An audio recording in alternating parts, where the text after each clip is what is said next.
teman-teman subscriber setia channel spesial horor yang tentu saja selalu Mimin bangga-banggakan. Jumpa lagi bersama Mimin di sini. Kali ini Mimin akan melanjutkan sebuah cerita horor dari akun Twitter @bristory yang berjudul Rumah Hantu di Perkebunan Karet. Buat kalian yang sudah tidak sabar menunggu, langsung saja selamat menyimak kalau kalian masih berani. Pulanglah yuk, tengok ibumu di rumah, lihat keadaannya. Tapi saya berat meninggalkan Pak Heri sendirian di sini, walau hanya beberapa hari. Tidak apa-apa yuk, tenang saja. Atau Pak Heri menginap di rumah Amri saja dulu sampai saya datang. Atau nanti salah satu pekerja kita minta tolong untuk tidur di sini saja ya. Iya yuk, gampang itu. Nanti saya pikirkan. Yang paling penting sekarang, kamu berangkatlah. Tengoklah ibumu yang sedang sakit. Sore itu, kami terlibat percakapan yang disebabkan oleh surat telegram yang baru saja Wahyu terima.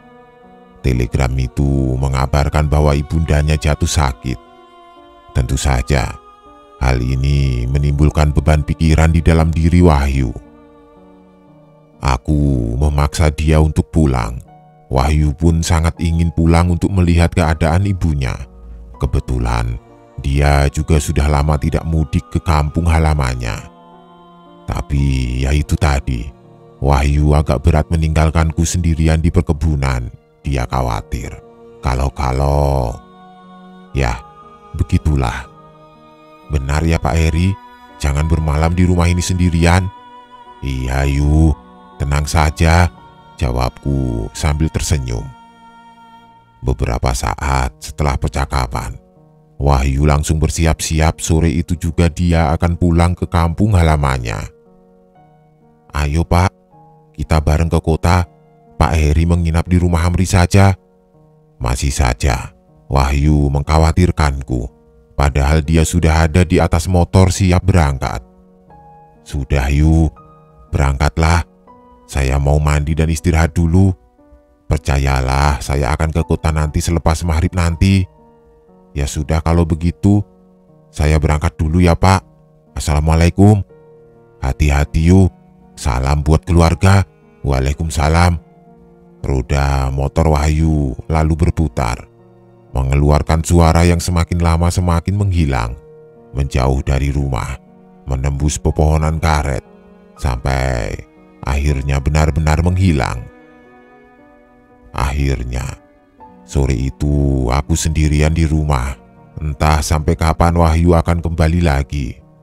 Yang pasti, sebisa mungkin aku berusaha untuk tidak akan bermalam di perkebunan ini sendirian. Tidak akan. Masih 15 menit lagi menuju jam 6 sore. Aku masih duduk di teras depan melepas penat dan lelah. Berencana untuk berangkat ke kota selepas maghrib nanti dengan tujuan ke rumah Amri atau Pak Rusli. Gampanglah itu. Nanti saja dipikirkan. Sore itu cuacanya cerah. Kelihatan dari celah-celah pepohonan lembayung menggelayut di sisi barat bumi. Angin sore bergerak pelan seperti hendak menutup hari, lalu memberikan kesempatan malam untuk bergerak menyelimuti dengan gelapnya. Sementara aku masih terus betah memperhatikan suasananya. Sepanjang tarikan nafas, hanya udara bersih dan segar yang terhirup. Oh iya, sore seperti itu memang menjadi waktu favorit bagi kami. Selain minggu pagi tentu saja, indah dan menyenangkan. Sama sekali tidak ada kesan seram. Tapi semua akan berubah total ketika gelap datang. Malam pun tiba. Memperhatikan ruang tengah dari dalam kamar, masih duduk di atas sajadah. Lampu petromak bersinar terang karena baru dinyalakan. Cahayanya sangat membantu untuk dapat melihat ruang tengah dengan jelas. Ruang tengah yang semakin terasa kosong dan mencekam sepeninggal Wahyu. Ruang tengah yang juga seperti hendak bercerita dalam sunyi dan heningnya. Sebelum pikiran ini melanglang buana lebih jauh lagi, aku memaksa diri untuk mengalihkan pikiran, jangan sampai rasa takut dan cemas menguasai isi kepala. Melirik jam dinding, ternyata sudah hampir jam 7. Seketika itu pula, aku langsung membereskan perlengkapan sholat lalu bersiap untuk menuju ke kota. Tidak mau bermalam di rumah ini sendirian. Pokoknya, tidak mau. Di atas motor, sudah sangat bulat tekad menuju ke kota.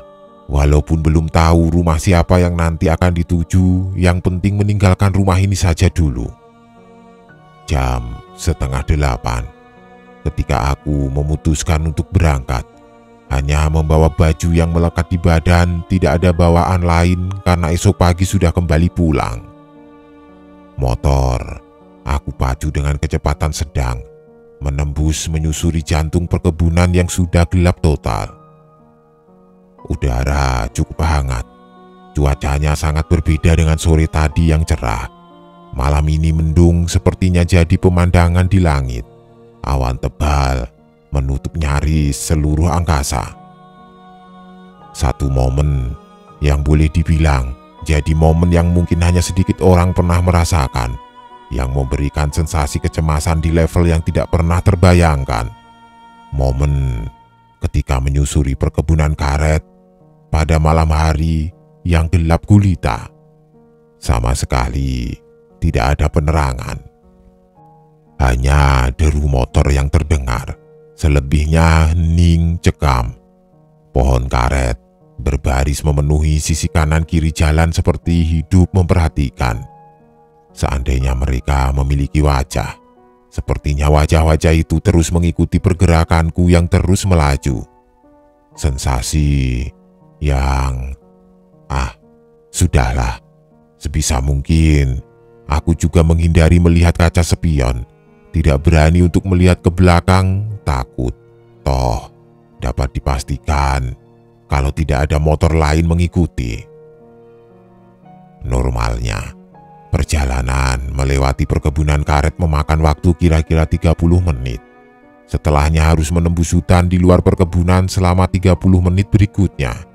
Kemudian baru berangsur masuk ke hutan. Kali ini pun sepertinya tidak ada kendala apa-apa. Ketika sudah setengah jam perjalanan, aku sudah menemui hutan meninggalkan perkebunan. Tapi tiba-tiba sesuatu terjadi setelah beberapa saat memasuki hutan. Awan yang tadinya hanya terlihat nun jauh di langit sana tiba-tiba turun ke bumi, menembus pepohonan rindang, menjelma menjadi kabut pekat yang menutupi nyaris pemandangan sekitar. Aku memperlambat laju motor karena jarak pandang menjadi sangat pendek, hanya sekitar 5 meter. Selebihnya pekat, mata tidak mampu menembus kabut ini. Udara berangsur menjadi dingin dan bertambah dingin. Pandangan terus fokus ke depan, coba konsentrasi untuk menembus kabut tebal, harus terus berhati-hati mengemudi. Sebegitu fokusnya mengendarai motor, sampai-sampai aku tidak memperhatikan situasi pada kanan kiri jalan. Ternyata pemandangannya sudah berbeda. Aku langsung menginjak rem, menghentikan laju motor karena ada yang aneh. Setelah diperhatikan benar-benar, pada kanan kiri jalan ternyata bukan pepohonan hutan belantara tetapi pepohonan karet yang berbaris rapi. Aneh, karena aku yakin kalau tadi sudah masuk ke wilayah hutan, kenapa tiba-tiba masuk perkebunan karet lagi? Turun dari motor, coba untuk memperhatikan lebih seksama lagi. Siapa tahu aku salah lihat karena pemandangan nyaris seluruhnya tertutup kabut pekat. Tapi ternyata benar, sekeliling ternyata pepohonan karet. Aku sudah berada di perkebunan lagi. Balik lagi, entahlah, aku tidak mengerti. Atau mungkin saja tadi aku salah jalan, lalu berjalan berputar lagi kembali ke perkebunan. Mungkin saja kan, karena pekatnya kabut dalam gelapnya malam. Menyadari hal itu, aku langsung naik motor lagi lalu memutar arah menuju ke tempatku datang, dengan harapan dapat kembali ke jalan yang benar, menemui hutan belantara, kemudian sampai di kota. Motor kembali berjalan, menembus lagi perkebunan karet, sangat berharap kali ini tidak akan salah jalan. Semoga. Aku menjalankan motor dengan sangat pelan. Kabut semakin pekat, jarak pandang semakin dekat. Cemas mulai melanda hati, karena sepertinya sudah nyaris 30 menit belum juga memasuki wilayah hutan. Masih terus saja pepohonan karet yang terlihat di sisi jalan. Tidak bisa juga mengenali tempat yang sedang dipijak karena sama sekali tidak jelas. Tidak yakin sedang berada di perkebunan karet bagian mana. Lalu tiba-tiba ada pemandangan yang aneh lagi. Pemandangan yang sungguh aneh. Aku langsung menginjak rem dalam-dalam. Ada apa? Tepat beberapa meter di hadapan ternyata ada rumah. Rumah yang berdiri di dalam gelap malam dan pekatnya kabut. Yang lebih aneh lagi, ternyata itu adalah rumah kami. Rumah tempat tinggalku dan Wahyu. Rumah perkebunan karet.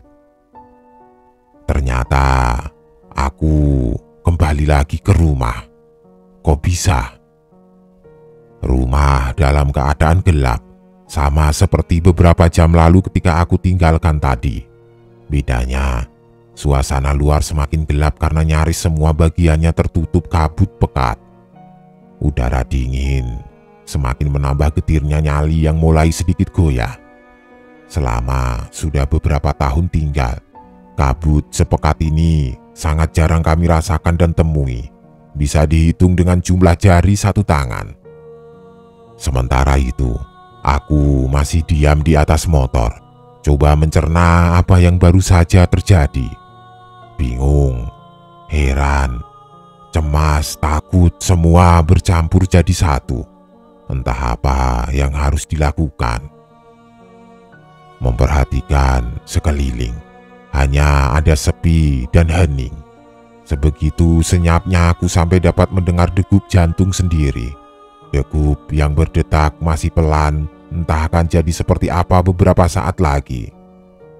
Pilihannya hanya dua, mencoba lagi menuju kota dengan menelusuri perkebunan karet di nyaris tengah malam ini atau masuk ke dalam rumah. Hanya itu. Cukup lama aku terdiam, sampai akhirnya dapat memutuskan sesuatu. Turun dari motor, lalu aku berjalan mendekati pintu, merogoh saku celana untuk meraih kunci, lalu coba membuka pintu secara perlahan. Ruang tamu gelap gulita. Ketika akhirnya pintu sudah benar-benar terbuka, kosong melompong. Semoga penglihatan dalam gelap mata tidak membohongi. Itulah keputusan yang diambil. Aku memutuskan untuk masuk saja ke rumah, karena yakin kalau memaksa membelah perkebunan karet untuk menuju kota kemungkinan besar akan kembali ke titik awal, ke rumah ini. Perasaan mengatakan ada sesuatu yang tidak menginginkanku pergi dari rumah, memaksaku untuk tetap tinggal dengan situasi seperti ini. Begitulah. Masih sama dengan beberapa jam yang lalu. Ruang tengah kosong melompong, meja kursi dan lemari masih pada tempatnya. Berbentuk siluet hitam tapi masih terlihat. Petromak menggantung di tengah ruangan dalam keadaan mati. Mata bekerja keras untuk mengamati dan memperhatikan isi rumah sebelum melangkah masuk. Tidak ada pilihan lain. Kaki akhirnya melewati garis pintu memasuki rumah. Hal pertama yang aku lakukan adalah meraih petromak lalu menurunkannya. Kemudian coba mencari korek api di atas meja dengan meraba di dalam gelap. Korek api biasanya memang kami letakkan di atas meja supaya gampang menemukannya di kala gelap ataupun terang. Harusnya gampang menemukannya karena aku sudah sangat hafal letaknya, tapi kali ini tidak ketemu saja. Padahal aku sudah meraba-raba nyari seluruh permukaan meja. Aduh, di mana sih korek api tadi? Dalam gelap, aku bergumam sendirian. Yang aku rasakan, di atas meja hanya ada beberapa majalah, koran, asbak, dan radio. Tidak ada korek api. Atau mungkin jatuh ke lantai ya? Begitu pikirku dalam hati. Lalu aku mulai mencoba mencari di bawah meja dan sekitarnya, masih dengan meraba-raba dalam gelap. Udara dingin karena malam berselimut kabut tidak bisa menahan keringat mengucur di tubuh. Aktivitas di dalam gelap ini agak sedikit melelahkan. Sambil berjongkok, aku terus saja berusaha mencari korek api. Sampai akhirnya pergerakanku terhenti karena tangan sepertinya menyentuh sesuatu. Sesuatu yang dapat dipastikan kalau itu bukan korek api. Indra perasa bekerja sangat intens, coba menjelaskan apa yang sedang dalam rabaan. Di gelap yang teramat sangat, aku memaksa perasaan untuk mencari jawaban apa gerangan yang ada di hadapan. Benda ini permukaannya lebih tinggi dari lantai, mungkin tingginya setengah tinggi kursi. Yang dapat dipastikan pertama kali, benda yang aku sedang sentuh ini memiliki permukaan berlapis kain kasar dan agak tebal. Kain ini seperti membungkus sesuatu. Aku terus meraba dalam gelap. Benda berbungkus kain ini ternyata bentuknya memanjang nyaris sepanjang kursi besar ruang tengah. Detik demi detik berlalu. Untaian pertanyaan satu persatu jadi punya jawaban yang tadinya hanya bersumber dari asumsi dan perkiraan. Keringat yang awalnya mengucur akibat kelelahan berganti jadi keringat dingin karena perasaan takut yang tiba-tiba menjulang cepat. Iya, aku sudah dapat mengambil kesimpulan. Sudah punya jawaban dari pertanyaan benda apakah yang sedang terbaring di hadapan. Benda yang masih saja aku sentuh dengan kedua belah tangan. Puncaknya, ketika tangan kiri akhirnya meraba sesuatu yang letaknya di ujung benda itu. Telapak tangan merasakan permukaan yang ternyata bukan lagi kain, tapi seperti kulit manusia. Keringat dingin semakin bercucuran, degup jantung semakin kencang, tulang seperti lepas dari engselnya. Ketika yakin kalau yang aku sedang raba adalah permukaan yang sepertinya memiliki mata, hidung, dan mulut, ternyata aku sedang meraba wajah manusia. Manusia yang tubuhnya berbalut kain kasar yang sedang terbaring di dalam gelap di ruang tamu, tepat di hadapan. Sepertinya pocong.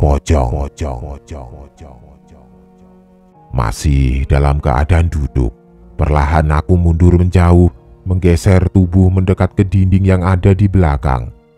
Dalam proses mundur inilah akhirnya tangan kanan menyentuh dan menemukan korek api yang aku cari sejak tadi ternyata tergeletak di lantai. Akhirnya aku duduk bersandar di dinding. Dengan ketakutan yang sudah nyaris pada puncaknya, aku masih belum juga melihat dengan jelas apa yang sedang ada di dalam ruangan selain aku. Dengan berharap semoga kesimpulan yang aku ambil tadi salah. Pada titik ini, walaupun ketakutan masih mendominasi, tapi rasa penasaran mengalahkan segalanya. Kenekatan yang nantinya pasti akan disesali.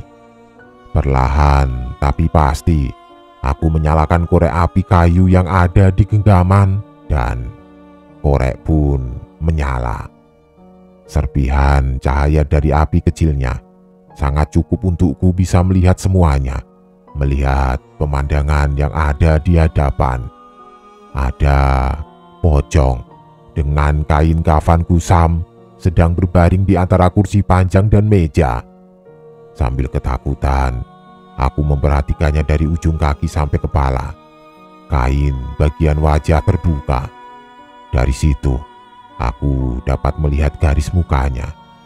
Wajah pucat menghadap ke atas dengan lingkar gelap di sekitar mata, mulutnya terbuka. Yang membuatnya semakin mengerikan, rahang bawah dari pocong itu bergerak naik turun. Gerakannya sedikit tapi kelihatan. Hanya beberapa belas detik api menyala. Setelahnya ruangan kembali gelap gulita karena korek kayu di tangan sudah habis, apinya padam. Penasaran dan kecemasan seperti berebut atensi. Refleks aku kembali menyalakan korek api yang kedua, dan korek api kayu pun menyala. Api kecilnya kembali memberikan serpih cahaya. Badanku gemetar hebat. Ketakutan, nyali terhempas hancur berantakan ketika mengetahui ternyata pocong sudah tidak seperti semula. Dia sudah dalam posisi duduk. Wajahnya menghadap ke depan, aku ada di sebelah kanannya. Sungguh pemandangan yang amat sangat mengerikan. Yang amat sangat aku takutkan terjadi. Pada detik-detik nyala api terakhir, perlahan pocong mulai menoleh ke kanan, menoleh ke tempatku yang sedang duduk bersandar. Ya Tuhan, tolong aku. Hanya namanya yang dapat aku sebut di dalam hati. Hanya dia yang pastinya dapat menolong.